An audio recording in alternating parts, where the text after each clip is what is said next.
para fazer valer os direitos fundamentais.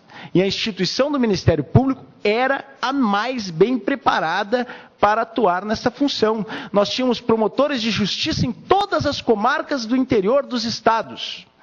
Nós tínhamos as condições para implementar exatamente a Constituição, e foi o que nós fizemos. Foi o que nós nos comprometemos e foi o que nós fizemos. A segunda tese é a tese da nobreza togada, do Frederico de Almeida. Uma tese mais recente, de 2010, que procura demonstrar como três elites, né, as elites institucionais, as elites associativas e as elites intelectuais, especialmente no caso das elites intelectuais, os processualistas, moldaram a justiça brasileira conforme os seus interesses ao longo desses 30 anos de redemocratização. E, neste caso, é interessante notar que ele coloca o Ministério Público num papel secundário na composição das elites jurídicas.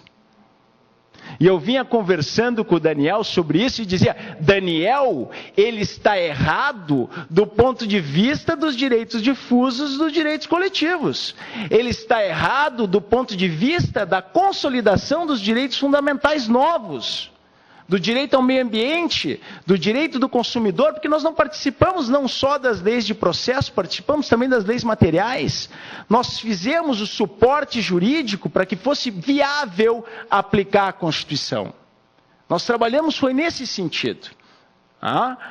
E aí eu até proponho a revisão dessa tese desse autor. Nós temos que escrever um artigo para contestá-lo e mostrar que, na verdade, o Ministério Público, ele pode ter sido secundário, talvez na conformação do modelo geral, mas naquilo que era o seu compromisso, ele esteve sempre atuante. Pode passar? E aí é aquela pequena digressão histórica, que eu prometo não vou me alongar muito, mas eu achei muito importante, porque diz respeito a essa relação entre o Ministério Público e o Poder Executivo, e diz respeito ao Ministério Público do Rio Grande do Sul.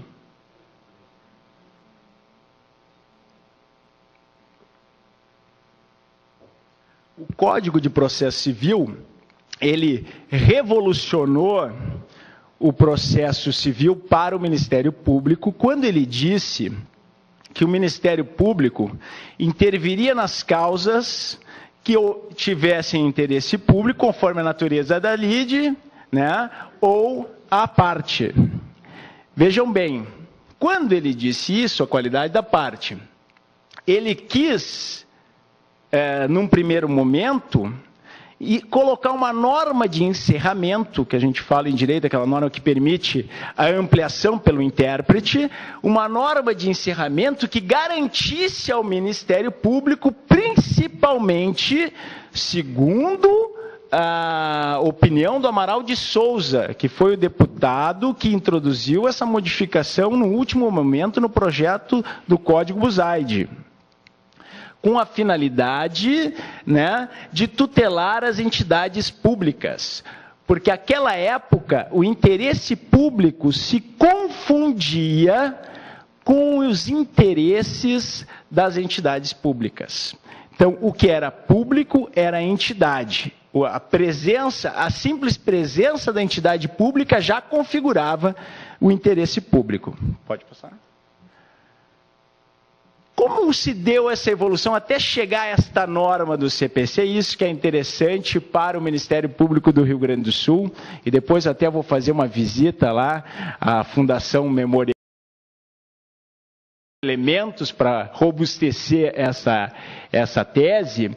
Isso começou com uma tese do promotor Sérgio da Costa Franco, que é citada no livro do Rogério Bastos Arantes.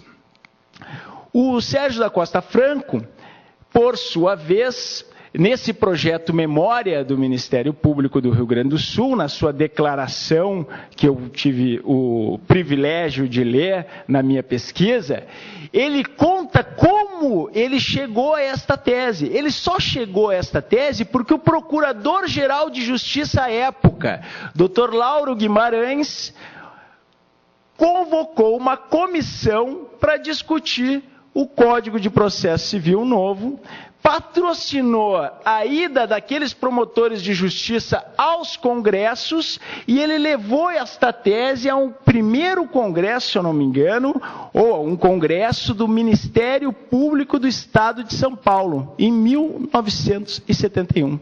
Dr. Fernando Grau levou lá, discutiu a tese no Congresso, a tese foi aprovada e foi então remetida para o ministro Buzaide para que integrasse o projeto do Código de Processo Civil. O que não foi suficiente para que ela viesse a integrar o projeto, porque eu quero lembrar que foi o Amaral de Souza que no último momento voltou com a tese para dentro do Código. Então, não basta, e nós sabemos que foi assim na Constituinte, não basta simplesmente enviar, né? É importante estar lá e criar a situação para que efetivamente as normas sejam inseridas nos textos legais. Então, foi este promotor de justiça que trouxe esta tese, ainda vinculada à defesa das pessoas jurídicas, direito interno e às suas autarquias. Mas como era uma norma de encerramento, uma norma aberta, ela se ampliou naturalmente.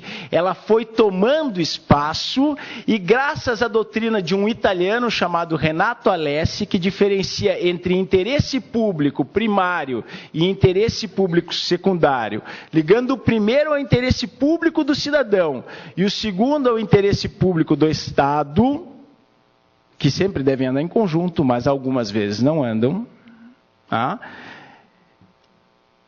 Celso Antônio Bandeira de Mello e Hugo Negro Mazzilli, defendendo esta tese no Brasil, começaram a convencer-nos, ou seja, a fazer valer por autoridade acadêmica e pela difusão da tese no fórum, que o interesse público que interessava ao Ministério Público, que era tutelado pelo Ministério Público, era sim o interesse público primário.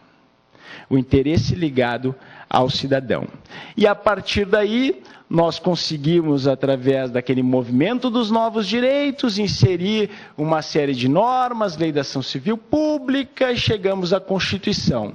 Na Constituição, nós vamos afastar o Ministério Público definitivamente do Poder Executivo, redesenhando as funções do Ministério Público Federal, que até aquele momento atuava também como curador da Fazenda Nacional. Nós vamos dizer que a atividade do Ministério Público se preocupa com a ordem jurídica, o regime democrático, interesses sociais, e é isso que Luiz de Ferraioli viu de revolucionário, viu de elemento de garantia de um constitucionalismo de terceira geração. Interesses sociais e individuais indisponíveis. Não, e aí importante, porque chegaram a aventar na doutrina, mas nós já temos até súmula do STJ, mas é sempre bom lembrar, não significa que nós não, assim, por não estarmos próximos ao Poder Executivo, não significa que nós só não damos consultoria para o Poder Executivo. Nós só não advogamos a causa do Poder Executivo. Mas, claro, nós defendemos o patrimônio público, ele é o interesse do cidadão. E o meio ambiente também foi expressamente reconhecido.